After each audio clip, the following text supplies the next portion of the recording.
Hola a todos, bienvenidos de nuevo a nuestro canal. Hoy viajaremos en el tiempo hasta la Corea de 1910, una época en la que el país comenzaba a ser colonia de Japón. En estos tiempos turbulentos nació un niño llamado Lee Byung-chul, quien más tarde fundaría una de las empresas más influyentes del mundo, Samsung, la gigantesca compañía tecnológica que hoy rivaliza con Apple. Lee Byung-chul fue el menor de dos hermanos y creció en un entorno privilegiado. Su familia era dueña de grandes extensiones de tierra, lo que hoy conocemos como Corea del Sur, lo que le permitió disfrutar de una infancia acomodada. Gracias a la fortuna familiar, tuvo la oportunidad de estudiar en la prestigiosa Universidad de Waseda en Tokio, Japón. Sin embargo, la vida de Lee daría un giro inesperado. Tras la muerte de su padre a una edad temprana, se vio obligado a dejar sus estudios para asumir la responsabilidad de administrar las propiedades heredadas. Con solo 20 años, aún inexperto en los negocios, intentó gestionar la fortuna familiar, pero terminó enfrentándose a grandes dificultades. Sus primeros emprendimientos, que iban desde un molino de arroz hasta una agencia de transportes e incluso una tienda de pescado y verduras, no lograron despegar. También aprobó suerte con una fábrica de bebidas alcohólicas, pero los resultados no fueron los esperados. A pesar de sus esfuerzos por continuar el legado de su padre, su falta de experiencia lo llevó a perder gran parte de la herencia familiar. La situación empeoró con el estallido de un conflicto bélico que afectó aún más sus negocios. Al borde de la quiebra, Lee tuvo que recurrir a préstamos bancarios para seguir adelante. Con el orgullo herido pero con una determinación inquebrantable, no se rindió y continuó buscando nuevas oportunidades. Decidió cambiar a su destino. Descubre cómo el joven Lee Byung-chul logró superar la bancarrota y cuál fue la idea que lo llevó a fundar la prestigiosa empresa tecnológica Samsung. Lee nació en el seno de una familia adinerada y prestigiosa, lo que le permitió disfrutar de una infancia sin preocupaciones económicas. En 1929, a la edad de 18 años, ingresó a la Universidad de Waseda en Tokio, una de las más prestigiosas de Japón. Sin embargo, tras solo 2 años de estudio, se vio obligado a abandonarlos y regresar a Corea para hacerse cargo de los negocios familiares. A pesar de esta responsabilidad, Lee tenía ambiciones propias. A los 26 años decidió emprender por su cuenta e invirtió en un molino arrocero junto a 2 socios. En un principio el negocio prosperó, pero con el tiempo las ganancias comenzaron a disminuir y terminó retirándose, absorbiendo las pérdidas. En 1937, con 27 años, adquirió una empresa de transportes con una flota de aproximadamente 20 camiones, enfocándose en el traslado de mercancías, aunque esta empresa requería una gran inversión. Lee estaba convencido de su potencial.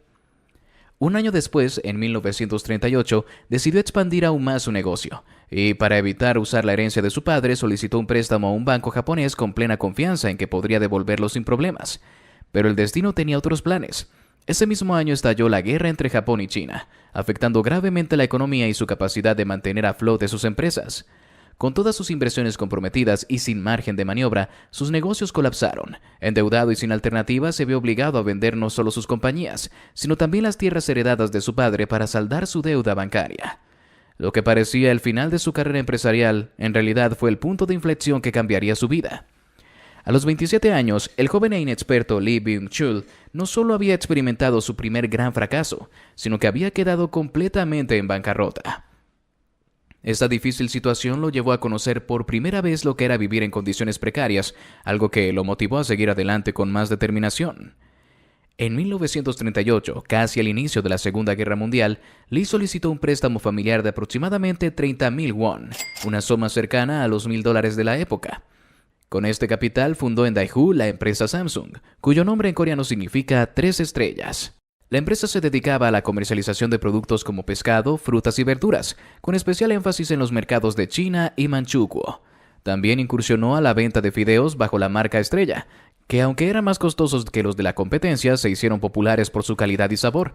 Lee estaba convencido de que el éxito residía en la comercialización de productos novedosos y, por primera vez, su intuición empresarial empezó a rendir frutos. En apenas un año, el negocio prosperó lo suficiente para permitirle adquirir una fábrica de bebidas alcohólicas, a la que llamó Joseon Jango. En 1945, con la independencia de Corea del dominio japonés, Lee vio una oportunidad para expandir su empresa. Años más tarde se trasladó a Seúl con la intención de hacer crecer su negocio y logró establecer vínculos con el gobierno de Syngman Rhee, lo que le permitió obtener contratos lucrativos en el comercio exterior.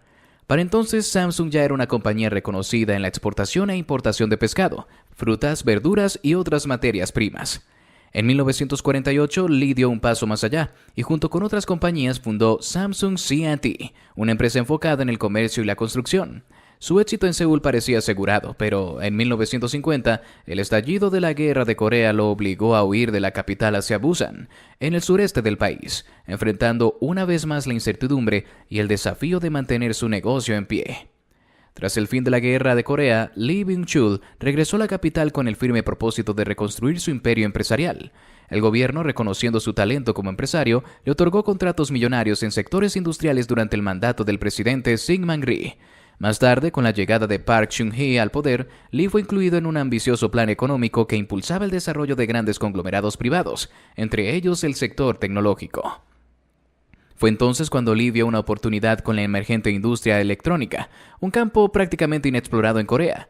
Para dar sus primeros pasos, estableció relaciones con la empresa japonesa Sanyo, especializada en electrónica. Gracias a esta alianza, en 1969 fundó Samsung Electronics, con la visión de convertir a su empresa en un referente del sector. Ese mismo año, con el respaldo de Sanyo, Samsung comenzó la fabricación de sus primeros televisores en blanco y negro. El éxito no tardó en llegar. Durante la década de 1970, Samsung vendió más de 10 millones de televisores, consolidándose en el mercado. En 1973, la compañía diversificó su producción y comenzó a fabricar componentes electrónicos para audio, video y electrodomésticos. Un año después, en 1974, asumió un papel clave en la industria naval de Corea al crear Samsung Heavy Industries, especializada en construcción de embarcaciones. Pero Lee no se detuvo ahí. Con la fundación de Samsung Petrochemical, la compañía ingresó al sector de los semiconductores y productos químicos derivados del petróleo y el gas, sentando las bases para su futuro dominio en la industria tecnológica. Esta expansión convirtió a Samsung en una pieza clave en la reconstrucción económica de Corea, transformándola en un referente mundial. A sus 72 años, en 1982, Lee sorprendió al mundo al decidir estudiar una maestría en Boston. Durante ese tiempo, visitó diversas fábricas de electrónica para seguir innovando. Un año después, en 1983, Samsung presentó su primera computadora portátil, marcando un nuevo hito en su historia. Curiosamente, en ese mismo año, Steve Jobs, con tan solo 28 años, viajó a Corea del Sur para presentar su revolucionario Macintosh. En un encuentro poco conocido, Jobs mostró su creación al veterano Lee Byung-chul de 73 años, el hombre que había transformado una pequeña empresa comercial en un gigante tecnológico. A partir de aquel encuentro entre Lee Byung-chul y Steve Jobs, ambas compañías establecieron una alianza estratégica en la que Samsung comenzó a proveer microprocesadores a Apple. Lo que quizás ninguno de los dos imaginó en ese momento fue que, décadas más tarde, sus empresas se convertirían en las dos potencias tecnológicas más importantes del mundo, compitiendo ferozmente en la industria de los smartphones. Tras casi medio siglo al frente de Samsung, Lee Byung-chul falleció en 1987, dejando su legado en manos de su tercer hijo, Lee Kun-hee. Bajo su liderazgo, la empresa atravesó una profunda reestructuración, centrándose en la innovación tecnológica.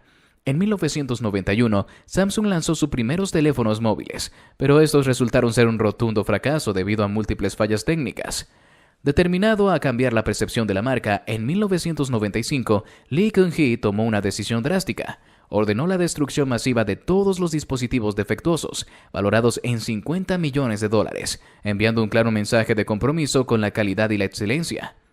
Esta mentalidad impulsó a la empresa a especializarse en pantallas LCD, televisores digitales y tecnologías avanzadas, que marcarían su liderazgo en las siguientes décadas.